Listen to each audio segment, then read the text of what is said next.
tadi kita sudah bahas secara teknisnya KPU, Bawaslu sampai dengan MK. Tapi dari berbagai dinamika yang terjadi, ada suara-suara kritikan penyimpangan demokrasi, indikasi kecurangan. Kalau nanti sampai hasil pemilunya ini diumumkan, menurut Prof. Juanda, apakah ini hanya sekedar soal menang kalah atau benar atau salah? Ya, saya kira kalau sekarang menang dan kalah. Ya, artinya kan rata-rata saya lihat para kompetitor ini kan mau menang semua. Menang dengan segala cara kan? Berarti menang kalah toh. Nah, harusnya tidak begitu. Harusnya biarpun kalah, tapi kalah terhormat.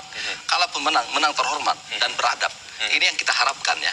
Nah, oleh karena itu, kalau misalnya katakanlah nanti pasangan, makanya saya tidak berani mengatakan ini adalah satu atau dua putaran. Kemungkinan dua putaran masih juga menurut saya kan. Ya, jadi jangan cepat-cepat, walaupun memang untuk sementara Wikon ya pasangan Prabowo dan Gibran ya, dan itu bolehlah sebagai catatan sementara. Tetapi yang menentukan final nanti adalah putusan Mahkamah Konstitusi. Kenapa saya katakan tidak keputusan KPU? Pasti karena apapun yang diputuskan nanti oleh KPU akan berujung di Mahkamah Konstitusi.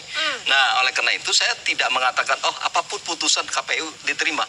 Karena memang kecuali kalau tidak ada ya gugatan ke Mahkamah Konstitusi. Prof. Juanda, apa pertimbangannya Anda mengatakan masih terbuka sebenarnya putaran kedua? Karena biasanya pengamat-pengamat yang lain bilang ini lebih besar kecenderungannya satu putaran, mengingat gap suara yang begitu jauh walaupun dibawa ke MK. Itu pasti orang politik. Mengapa Anda mengatakan tetap bisa ada dua putaran? Kalau saya melihat, kalau ini kemungkinan dua putaran itu masih terbuka, ketika pasangan 01 atau tim hukum 01, tim hukum 03 ini berlanjut dan proses di Mahkamah Konstitusi, pasti apapun itu kan tidak menerima putusan KPU ini. Walaupun Pak Anies mengatakan apapun kami terima, itu kan Pak Anies, tapi tim hukumnya saya yakin tidak akan terima. Oleh karena itulah ketika alat bukti ini dibawa ya, alat-alat bukti dibawa ke sidang peradilan Mahkamah Konstitusi dan ternyata terbukti ya terstruktur, sistematis, masif, saya kira ini akan membuka peluang untuk dua putaran ya. Misalnya bisa mendegradasi persentase dari 58 menjadi 48 misalnya. Ya, kita tidak tahu ya kan, tapi nanti biarlah persoalan pembuktian hukum yang akan menentukan. Oleh karena saya adalah sebagai orang hukum pasti mengatakan bahwa argumentasi hukum inilah yang membuka peluang untuk menjadi dua putaran. Kalau ya tim 01, tim 03 mampu membuktikan secara benar, secara bertanggung jawab apa yang dikemukakan nanti di persidangan Hakim Konstitusi. Kenapa tidak?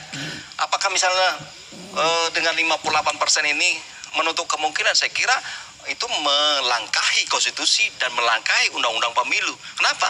Loh, kok masih ada sengketa hasil di Mahkamah Konstitusi loh. Kalau Mahkamah Konstitusi mengatakan dan terbukti ini mendegradasi, ada beberapa pelanggaran akhirnya dikalkulasi, makanya ada yang mengatakan bahwa sengketa hasil pemilu tidak hanya kalkulatif secara angka, tapi kalau substansinya bisa saja itu dibatalkan atau di beberapa tempat dilakukan misalnya pemilu ulang atau pemungutan suara ulang misalnya. Ya, ini pendapat yang cukup berbeda yang kita dapatkan begitu ya, dari sekian banyak diskusi, karena memang banyak juga pendapat yang populer ini lebih kepada hasil quick count biasanya tidak jauh begitu, tapi ini pendapat yang signifikan begitu berbeda. Tapi pertanyaan gini, Prof. Juanda, kalau misalnya kemudian tadi ada argumen hukum yang sudah disampaikan, kemudian ada melangkahi konstitusi, melangkahi demokrasi. Melanggar ya? Iya, melanggar. Tapi kita lihat misalnya ada sikap gesture dari Presiden Joko Widodo yang menyatakan bahwa sudah memberikan selamat kepada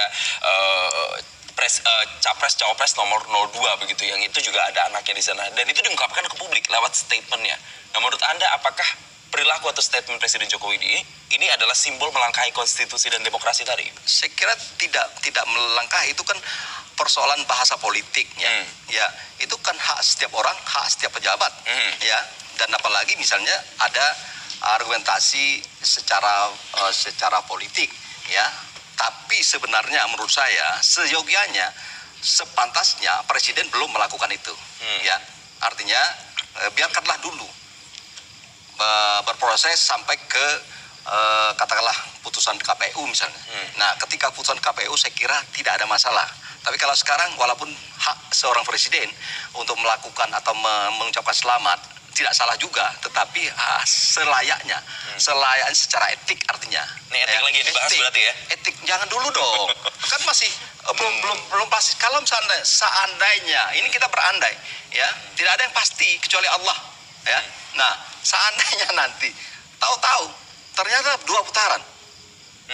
Kan tidak enak lah, tidak elok kan?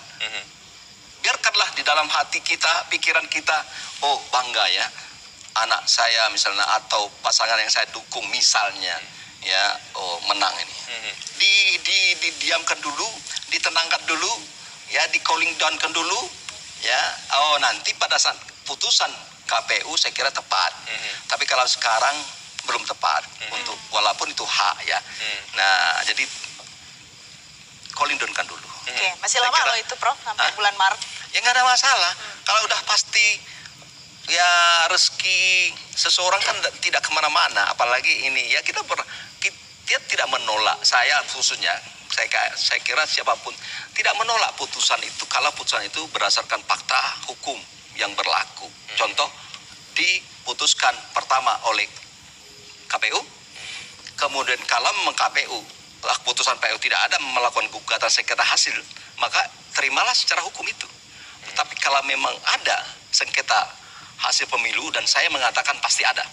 Saya melihat dari gelagat-lagat dari tim hukumnya 01, 03, pasti berujung kepada Mahkamah Konstitusi. Oleh karena itu masih panjang ini untuk menentukan siapa pemenangnya. Walaupun untuk sementara adalah quick count. Persikukan memang pasangan 02. Karena ini yang disampaikan Prof Juanda ini menarik, karena biasanya pengamat politik akan mengatakan bisa jadi ujung-ujungnya rekonsiliasi. Berbeda dengan pengamat hukum tata negara. Beda, saya ya kan bukti dan peluang-peluang argumentasi hukum itu akan masuk ke peradilan Mahkamah Konstitusi, ya kan? Tidak salah pengamat politik mengatakan, disiplin ilmu politik mengatakan demikian, benar mungkin. Tapi orang hukum tidak boleh mengatakan, oh ini peluang sudah tertutup loh. Apa gunanya konstitusi? Apa gunanya undang-undang itu memberi celah untuk bersengketa hasil pemilu di peradilan Mahkamah Konstitusi? Berarti saya mengakali disiplin ilmu sendiri dong. Nggak boleh begitu. Ini kan juga part dari demokrasi juga begitu. Tapi kalau Prof Juanda boleh menganalisa, misalnya deh kita kaitkan dengan pemilu yang sebelumnya 2019, kan itu juga ada sengketa pemilunya juga begitu kan. Nah, kalau analisa Anda, apakah kalau nanti ini dibawa sengketa pemilu ke MK akan jauh lebih pelik dibandingkan dengan yang 5 tahun yang lalu? yang 5 tahun yang lalu? Ya, saya kira bisa juga, karena ini 5 tahun yang lalu hanya 2 pasangan. Ini kan 3 pasangan. Ya, peliknya karena ada pasti 3 pasangan. Baik. Nanti 2 lawan 1 atau 2 lawan. Akan menambah pelik kalau saya nggak tahan udah ya.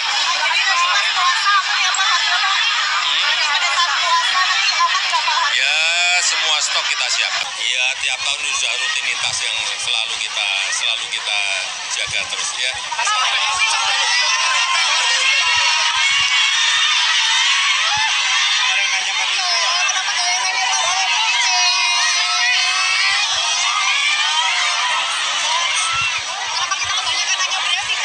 Gambar terkini yang Anda saksikan hari ini, Presiden Joko Widodo melakukan pemantauan langsung bagaimana stok beras, logistik beras di Cibitung hari ini di Gudang Bulog.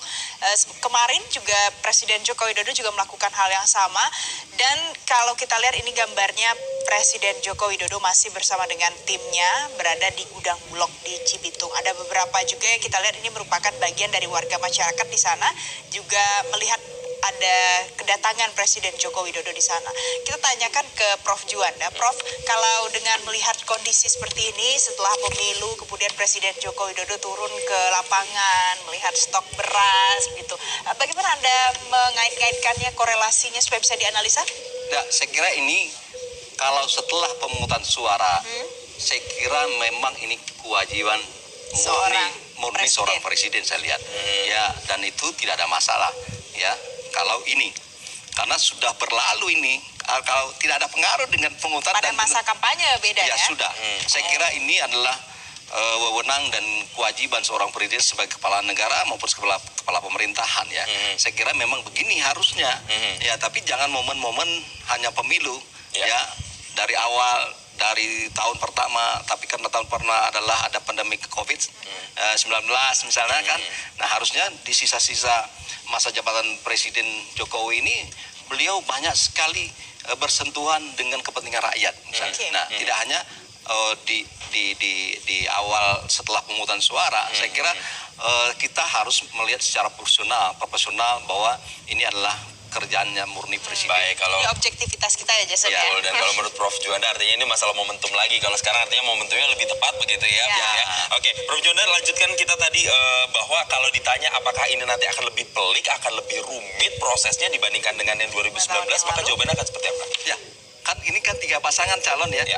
Itu yang saya katakan lebih rumit karena pasti hakim konstitusi itu kalau memang 2 pasangan akan menggugat KPU katakanlah ya, dan pihak terkait adalah yang memenang, yang pemenang adalah 02, itu kan terkait biasanya gitu. Nah, ini peliknya bagaimana hakim itu ingin melihat korelasi antara gugatan atau permohonan sengketa dari 01, sengketa 03 misalnya, ini kemudian apakah ada kesamaan, korelasinya apakah sinkron atau tidak. Nah, ini kan membuat pelik atau rumit ya. Tetapi ketika ini adalah bisa disinergikan antara 01 dan 03 sebelum mereka mengajukan permohonan sengketa ini ke Mahkamah Konstitusi misalnya, mereka berembuk atau koordinasi, saya kira tidak begitu pelik. Jadi ini alat bukti kita disamakan dulu atau ada kesamaan di satu daerah atau bukti-buktinya ada sedikit kemiripan misalnya.